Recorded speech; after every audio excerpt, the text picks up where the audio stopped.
trauma ba? Hindi, bossing, wala ka pa dapat ipag-alala niyan. Bago. Wala ka pa. Yan sa mga ganyan, bago pa lang yan. Actually, kung sabihin na natin, bumalentong ka, tumalsik-talsik pa tumalsik yung helmet mo, naumpog ka, huwag kayo muna magpapagalaw. Ang pinaka-the best na gagawin nyo, X-ray. Magpa-X-ray kayo, tapos susuriin yan kung may mga mild crack, mga fracture. Ngayon, hindi healthy pumunta sa mga manghihilot.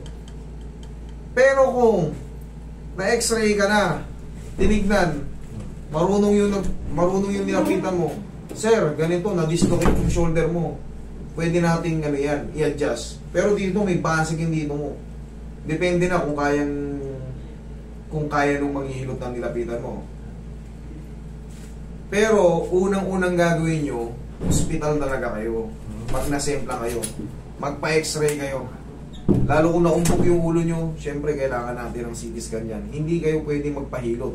Lalo lang malalamog yung mga, kunyari, napunitan pa kayo ng mga tissue, lalo lang yan masisira. Pag in-stretch yan, hinilot, lalo lang kayong lalala. For the meantime, bossing, nagpa-X-ray ka na? Hindi ko. Eh, ano lang, parang na-frozen shoulder, hindi ko lang maangat. Yan. Bossing, kasi nga, ganito yan. Meron yang ito.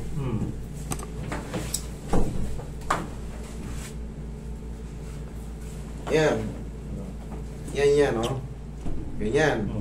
Meron yan sa tinatawag na head humerus. Dito, Carl, lapit mo. Hindi, ayan, oh, yung head humerus, meron yan tinatawag na, ayan, oh, yung saklob niyan. Ayan. Okay. Oh, yung head humerus, mas malambot yan, yung cartilage na yan. Maaring magkaroon ng crack yan dyan sa pagitan na yan. Tapos, syempre, magsuswell yan. Magkakaroon ng inflammation yan. Mamamaga ng ano yan, kaya hindi mo maangat. Tsaka na-indis ka pa lang, kita mo naman yung traumang inabot. Oh, wala pa yan. Hindi mo pa pwedeng ipagalaw basta-basta yan. Kahit hilutin ko yan, bossing, kahit i-adjust ko yan, magdidelikado ka lang. Baka yung mild crack, basta wala x-ray, disgrasya yan eh. Pero kung siyempre, alam naman natin, nabuprosen. Pagkagising ko na master nabigla na ayaw na mga to. Sobrang dami ko inaalay na frozen shoulder, severe frozen shoulder, pero kinakaya natin. Pero pag galing sa disgrasya, for the meantime, para sa inyong kapakanan din yun, mag-e-x-ray kayo. Kasi baka mamaya may linear fracture kayo, in-adjust ko, na double damage. Ngayon, naparalisa yung kamay mo. Sinong sisihin? Sisihin yung maghihilot. Kaya sinasabi ng doktor, tama, huwag kayo magpapahilot. Kasi hindi lahat kami pare-parehas ng knowledge about sa mga nangyayari pagka na-disgrasya. Siyempre, pag napunitan ka ng tissue dyan, nagkaroon ng linear fracture, ngayon natabig, nahilot, lalong lumubo yung ano mo. Sinong ano? Ikaw mahirapan, ako hindi ako mahirapan. For the meantime, bossing, pag nakita ko yung x-ray niyan, kahit bumalik ka, kahit hapon, antayin kita.